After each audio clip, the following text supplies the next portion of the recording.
everyone, and welcome to today's Explainer, diving into the TESDA Driving NC Second Professional Reviewer. If you're gearing up for one of the absolute most rigorous driving assessments in the Philippines, you already know this source material is basically your Bible.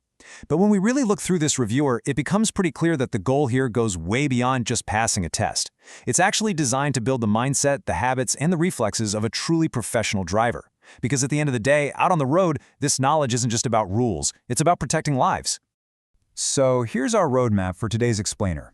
We'll start with the NCI-2 formula, then master the pre-operation check, cover Philippine traffic laws, look at defensive driving, handle emergencies, and finally, prep for acing assessment day.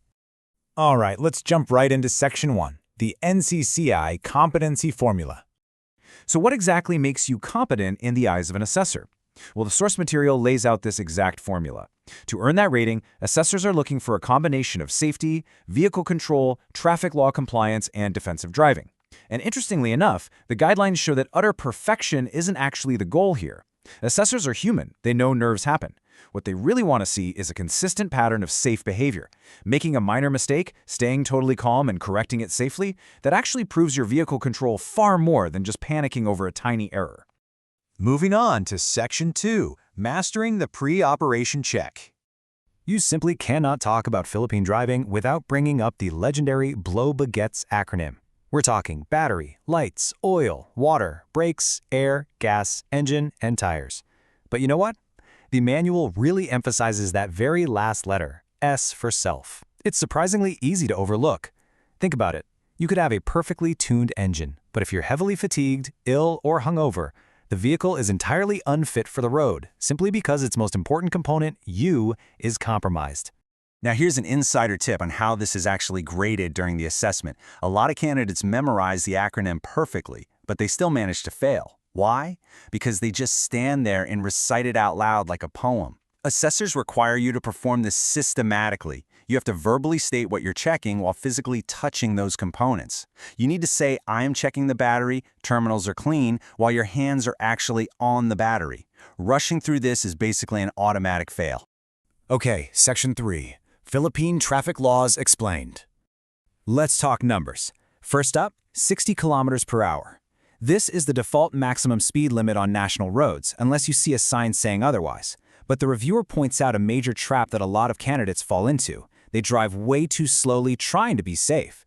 Driving 20 kph on a clear 60 kph road, that's actually marked as poor speed management. You really have to match the safe, smooth flow of traffic.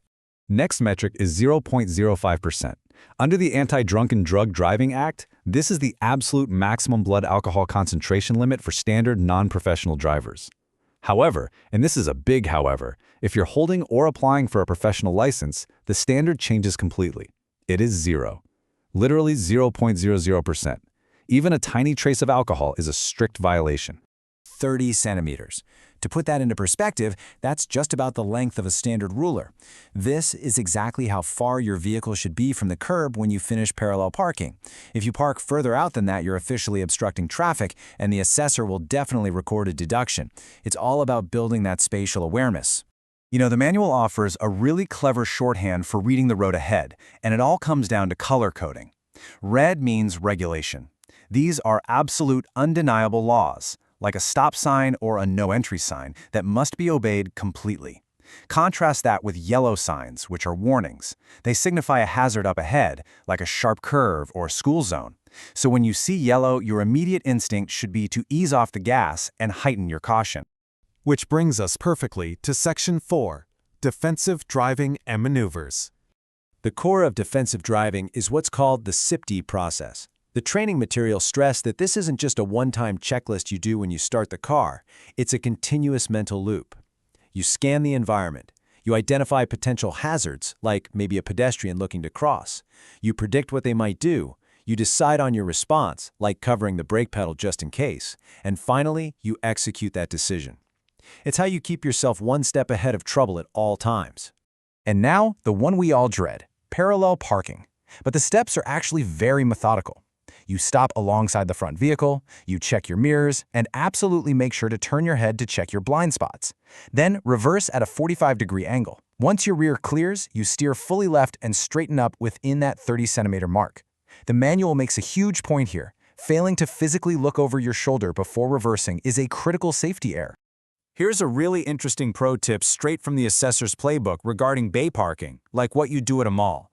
A professional driver always prioritizes forward-facing exits. Reversing into a space allows you to drive out forward later, giving you full visibility of any passing pedestrians or carts. Driving in forward and then trying to reverse out blind, that's considered a massive safety risk.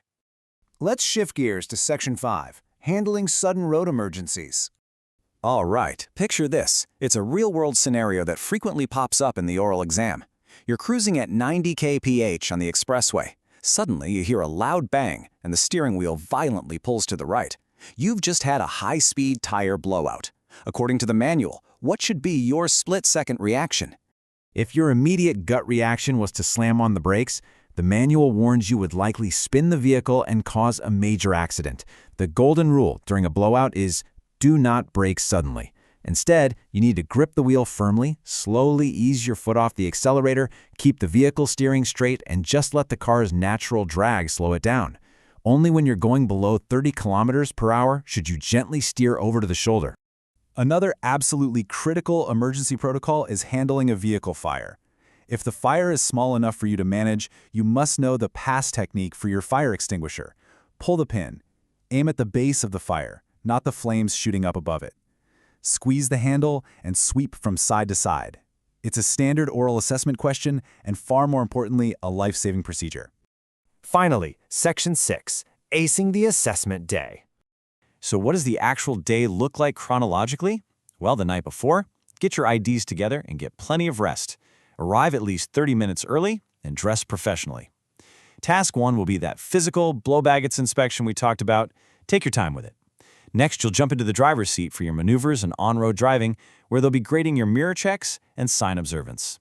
Finally, you have the oral Q&A. Just breathe, rely on your knowledge, and trust your preparation. It's really worth stepping back and remembering why you're taking this specific assessment. Upgrading to a professional license means the law holds you to a much higher standard of accountability. You're allowed to drive for hire, which means you're entrusted with the safety of paying passengers and valuable cargo. Because of that, your medical requirements are stricter, and the penalties for any violations are far heavier.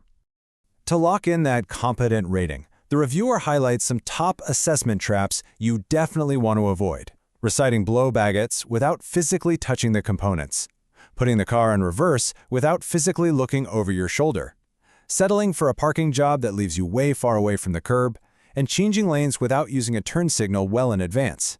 These are careless errors that true professionals simply avoid. Earning your TESDA driving NCT certificate isn't just about passing a test and getting a piece of paper. The source material makes it abundantly clear that it's a legal and ethical commitment to the safety of everyone out there on the road. It means applying discipline and defensive tactics every single time you turn that ignition. So as we wrap up, review these habits and ask yourself, are you ready to step into that vehicle and drive like a true professional? Thanks for joining me on this explainer, and stay safe out there.